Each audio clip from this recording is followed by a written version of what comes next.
మరో ముఖ్యమైన break news మనకు అంతోంది. ప్రణయ్ హత్య కేసులో కోర్టు సంచలన తీర్పును వెలువరించింది. హత్య కేసులో నిందితులకి జీవిత ఖైదు విధించింది నల్గొండ కోర్టు. A2 నిందితుడు సుభాష్ శర్మకి ఉరిశిక్ష విధించింది. తీర్పు వెలువరిస్తున్నారు జిల్లా 2వ అదనపు session court judge Rojaramani. Court వద్ద ఇప్పటికీ భారీ బందోబస్తు ఏర్పాటు చేశారు పోలీసులు. అయితే కోర్టుకి ప్రణయ్ కుటుంబ సభ్యులు మాత్రం రాలేదు. 2018 సెప్టెంబర్ 14న మిర్యాలగూడలో ప్రణయ్ దారుణ హత్యకు గురయ్యాడు. అప్పట్లో తెలుగు రాష్ట్రాల్లో ఈ పరువు హత్య ఒక సంచలనం. 2018లో అమృత ప్రణయ్ కులాంతర ప్రేమ పెళ్లి చేసుకున్నారు. అయితే కూతురు చేసుకున్న ఈ కులాంతర ప్రేమ పెళ్లి ఇష్టం లేని తండ్రి మారుతీరావు సుపారీ గ్యాంగ్ తో మాట్లాడి ప్రణయ్ ని హత్య చేయించాడు. ప్రణయ్ తండ్రి బాలస్వామి ఫిర్యాదుతో 8 మందిపై కేసు నమోదు చేశారు పోలీసులు. 2019 జూన్ 12న పోలీసులు 1600 పేజీల ఛార్జ్షీట్ దాఖలు చేశారు. దాదాపుగా 5 ఏళ్ల 9 నెలల పాటు ఈ కేసు విచారణ సాగింది. కేసు విచారణలో ఉన్న సమయంలోనే A1 నిందితుడు అమృత తండ్రి మారుతీరావు 2020 మార్చి 7న హైదరాబాద్ లో ఆత్మహత్య చేసుకున్నారు. ఇక ప్రణయ్ హత్య కేసులో మొత్తం 8 మంది నిందితులుగా ఉన్నారు. SC/ST జిల్లా సెషన్స్ కోర్టులో 5 ఏళ్ల 9 నెలల పాటు ఈ కేసు విచారణ సుదీర్ఘంగా సాగింది. అందులో A1 మారుతీరావు, A2 బీహార్ కు చెందిన సుభాష్ శర్మ, A3 అస్గర్ అలీ, A4 అబ్దుల్లా బారి, A5 MA Karim, A6 Shravan Kumar, A7 Shiva, A8 Nizam. 2020 మార్చిలో ప్రధాన నిందితుడు మారుతీరావు ఆత్మహత్య చేసుకున్న విషయం తెలిసిందే. మా ప్రతినిధి రేవన్ కోర్టు నుంచి మనకు లైవ్ లో అందుబాటులో ఉన్నారు. రేవన్, నిజంగా అదొక సంచలన తీర్పుగానే మనం చూడాలి. అయితే తీర్పు అమలు అవ్వాల్సిందేనా, లేకపోతే నిందితులకి ఇంకొక ఆప్షన్ ఏమన్నా ఉందా? ప్రస్తుతం అయితే తెలుగు రాష్ట్రాలపై ఆసక్తిగా ఉత్కంఠగా ఎదురుచూస్తున్నటువంటి ప్రణయ్ హత్య కేసుకు సంబంధించినటువంటి తీర్పు విషయంలో జిల్లా 2వ అదనపు జడ్జి అయితే సంచలన తీర్పు ఇచ్చింది. ఈ కేసులో 8 మందికి 302 కింద సెక్షన్ కింద ఏదైతే ఉందో అది అంటే జీవిత ఖైదు అయితే విధించినటువంటి పరిస్థితి. ఎందుకంటే ఇంకా 3 కేసులు అయితే ఉన్నాయి. ఏదైతే 302 హత్యా నేరం కింద ఈ కేసు అయితే 8 మందికి అయితే ఇచ్చింది. ఇంకా మిగిలిన కేసు అయితే ఏది ఉందో SC/ST కేసు కింద ఇంకా కేసు విచారణ దానికి సంబంధించినటువంటి తీర్పు అయితే జడ్జి రోజారమణి అయితే చదువుతుంది. దాంతో పాటు 5 కేసు కూడా ఉంది. ఇంకా 2 కేసుల్లో అంటే జడ్జి అయితే తమ తీర్పును వెలువరిస్తున్నటువంటి పరిస్థితి. దీంతో తెలుగు రాష్ట్రాలపై చాలా అంటే ఉత్కంఠగా ఎదురు చూస్తున్నారు. కోర్టు వద్ద భారీ బందోబస్తును ఏర్పాటు చేశారు. పెద్ద ఎత్తున ఇక్కడ అడ్వకేట్స్తో పాటు అందరూ కూడా ఆసక్తిగా ఎదురు చూస్తున్నటువంటి పరిస్థితి కనిపిస్తుంది. 2 తెలుగు రాష్ట్రాలకు సంబంధించి ఎటువంటి తీర్పు వెలువరించారు? 302 కింద ఏమవుతుంది? A2 సుభాష్ శర్మకు మన ఉరిశిక్ష విధించడం జరిగింది. మిగతా 6గురికి జీవిత ఖైదు విధించడం జరిగింది. అదేవిధంగా వీళ్ళు అప్పీల్ చేసుకోవడానికి కూడా అవకాశం ఇవ్వడం జరిగింది. అది కేసు విచారణలో వీళ్ళ ఏడల నేరం రుజువైనట్టుగా కోర్టు భావించి తీర్పు ఇవ్వడం జరిగింది.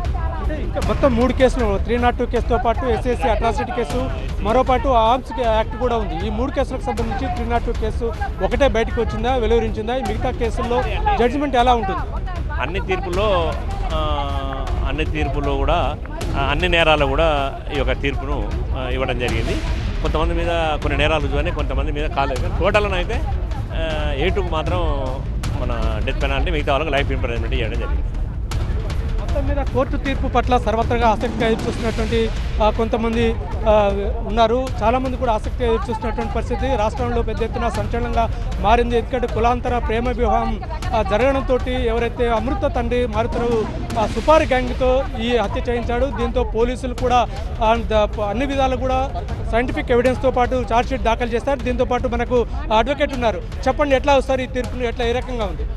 ఈ రోజు జరిగిన తీర్పుని చాలా హర్షిస్తున్నానండి. మీడియా ప్రతినిధుల ద్వారా మేము తెలియజేస్తున్నాం ఏంటంటే, ప్రణయ్ హత్యలో ఎవరైతే అమృత ఉన్నదో ఒక లేడీ నిన్ననే అంతర్జాతీయ మహిళా దినోత్సవం జరుపుకోవడం అనేది జరిగింది. ఈ రోజు ఈ తీర్పు నిలువరించింది కూడా ఒక మహిళా న్యాయమూర్తి. మరి నిజంగా న్యాయం జరిగిందని మేము అనుకుంటున్నాం. A2కి మరణశిక్ష విధించడం అనేది జరిగింది. A3 to A7కి లైఫ్ ఇంప్రిజ్మెంట్ అనేది జరిగిందండి. ఫైన్ కూడా SC/ST కేసు కూడా అట్రాసిటీ కేసు కూడా ఇంపోజ్ చేయడం అనేది జరిగింది. ఈ ప్రాసిక్యూషన్లో మరి PP గారు చాలా వెరీ హార్డ్ వర్క్ చేయడం అనేది జరిగింది.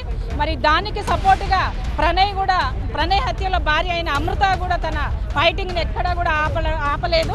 మరి పోలీసులు ప్రతి ఒక్కరికి కృషి ఉందని మనం భావించవచ్చు. మరి సొసైటీకి ఒక గుడ్ మెసేజ్, గుడ్ జడ్జిమెంట్ ఇది.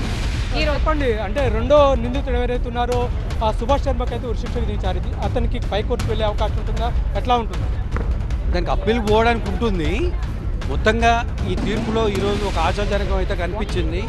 దేశంలో ప్రధానంగా భారతదేశంలో ఉన్న నిచ్చెనమెట్ల కుల సమాజంలో ప్రజలు ఒక్కటిగా ఉండడానికి గుర్తించినటువంటి వ్యవస్థలో ఈరోజు ఈ కులాంకార హత్య జరిగింది. ఈ కులాంకార హత్యలో జరిగినటువంటి ఈ తీర్పు ప్రణయ్కి న్యాయం జరిగింది అని చెప్పేసి భావిస్తూ ఉన్నాం. భవిష్యత్తులో మళ్ళీ కులాంకార హత్యలకు ఎవరు పాల్పడకుండా ఒక హెచ్చరిక లెక్క పనిచేస్తుందని చెప్పేసి భావిస్తూ ఉన్నాం.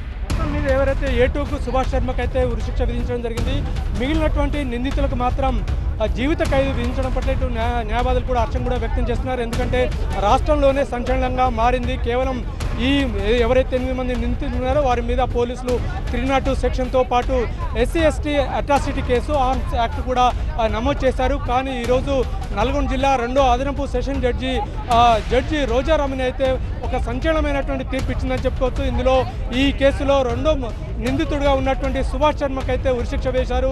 మిగిలినటువంటి నిందితులకైతే జీవిత ఖైదు విధించారు. ఇందులో A1గా ఉన్నటువంటి అమృత తండ్రి మారుతిరావు ఈ కేసు విచారణ జరుగుతున్న సమయంలోనే మార్చి 25న హైదరాబాద్లో ఆత్మహత్య చేసుకున్నాడు.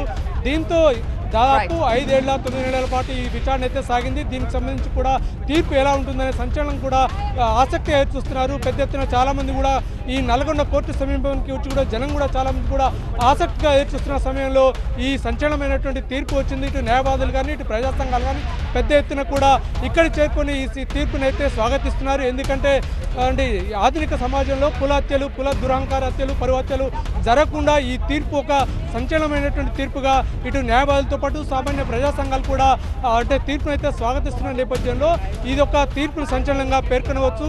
చాలామంది కూడా కోర్టు వద్దకు చేరుకుంటున్నారు. ఇప్పటికే ఇంకా వారిపై ఉన్నటువంటి నిందితులపై SC/ST కేసును కూడా నమోదు చేయడం జరిగింది. అన్నింటిపై కూడా ఈ మిగిలినటువంటి నిందితులకైతే జీవిత ఖైదు విధించడంతో పాటు A2గా ఉన్నటువంటి సుభాష్ శర్మకు మాత్రం ఉరిశిక్ష విధించారు.